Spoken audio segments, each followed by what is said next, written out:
On est ensemble. On est ensemble. On est ensemble. On est ensemble. On est ensemble. On est ensemble.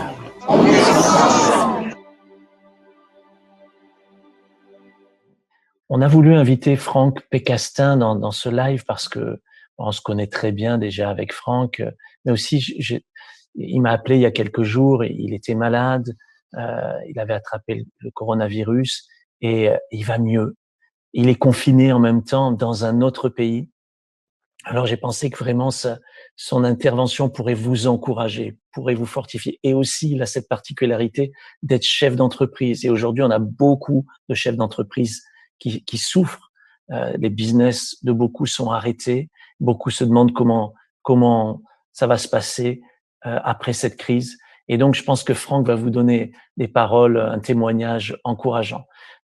Comment ça s'est passé pour toi, Franck, ce confinement? Comment tu l'as vécu? Parce que ça fait combien? 2 semaines que tu es séparé de ta famille? Oui, c'est ça, Eric, à peu près 2 semaines. Écoute, c'est difficile la séparation physique de pas pouvoir serrer dans ses bras son épouse, ses enfants, et enfin en tout cas d'être là quoi avec eux. Donc heureusement il y a quand même la prière, les technologies et la présence de Dieu qui est toujours là avec nous, avec eux. Et ça me rassure et ça me console, ça me donne de l'énergie, si tu veux, positive dans le sens que vraiment pour aller de l'avant. Et aussi, pour guérir, il faut être renouvelé par Dieu, il faut avoir la foi. Tu sais, pour la petite histoire, quand j'ai su que j'avais le coronavirus, j'ai appelé l'ambassade et ils m'ont dit on a cherché pour vous un hôpital où on pourrait vous traiter si jamais vous avez une crise aiguë. Et ils m'ont dit là où vous êtes, il n'y a pas d'hôpitaux avec des lits. Donc à ce moment-là, j'ai compris, j'ai su que seul Dieu pouvait mettre sa main sur moi. Je savais aussi que c'était pas le temps que je m'en aille maintenant, même si on est toujours prêt à partir. Mais il y a un temps pour chacun et c'était pas mon temps.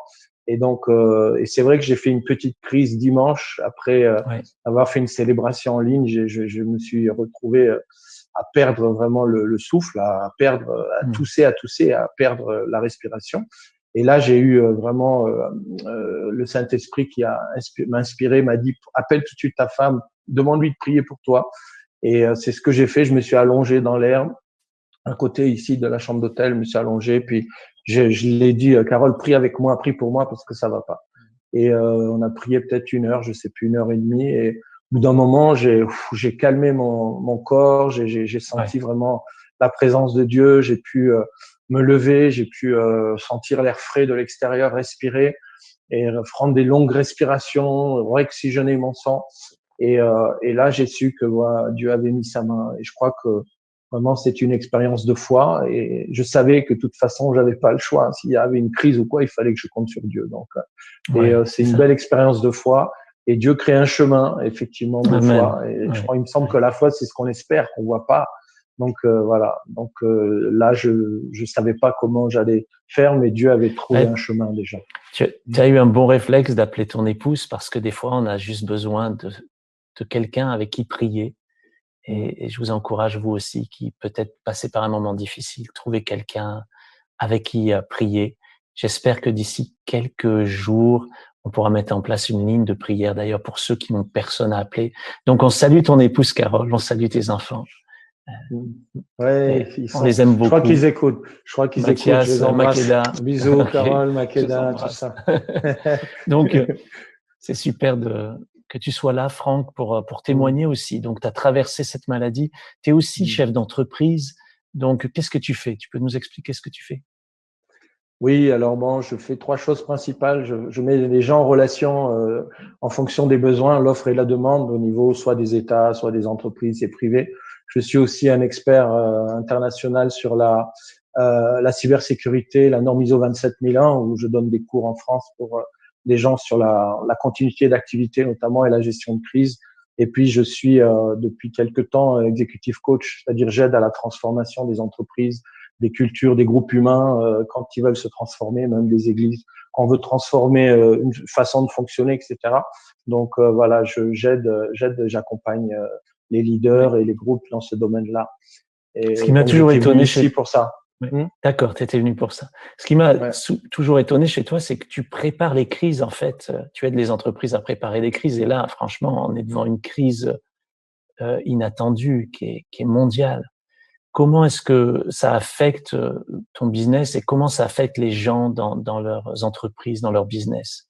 Et qu'est-ce que tu pourrais leur conseiller aussi?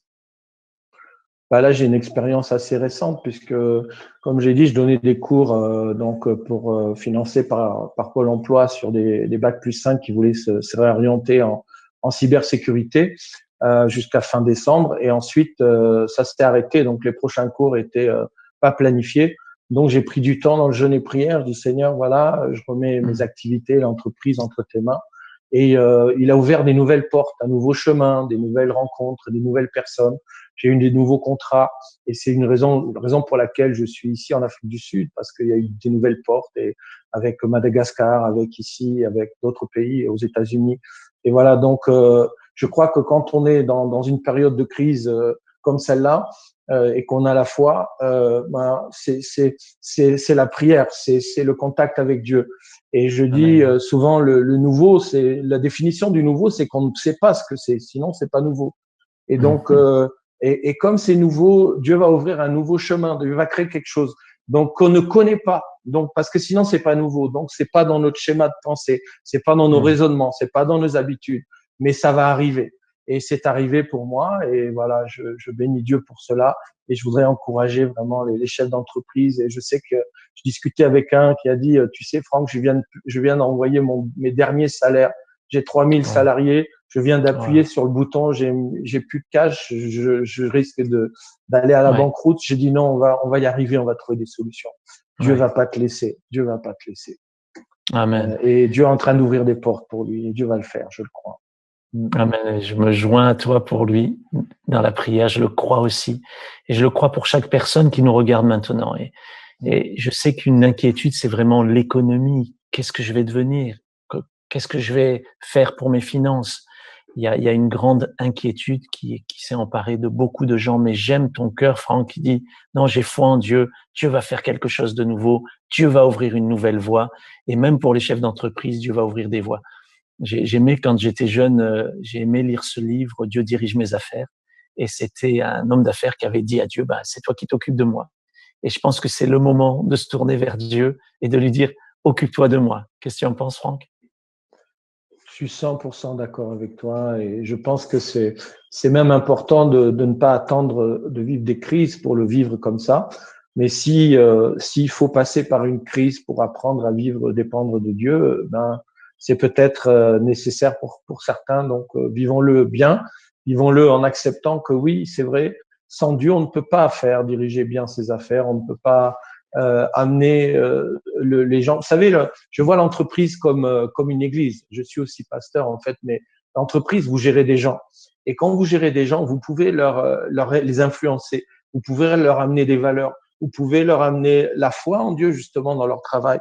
Et je trouve que le ministère de chef d'entreprise, qui est pas cachère entre guillemets ou qui est pas biblique pour les théologiens, mais moi je crois que vraiment je crois vraiment que l'entreprise est comme une église et que on devrait vraiment renforcer encore davantage les compétences spirituelles et le savoir-faire des chefs d'entreprise dans le domaine du transfert des valeurs et tout ça, et de vivre par la foi. Voilà, vivre l'entreprise par la foi. Amen. Merci beaucoup, Franck.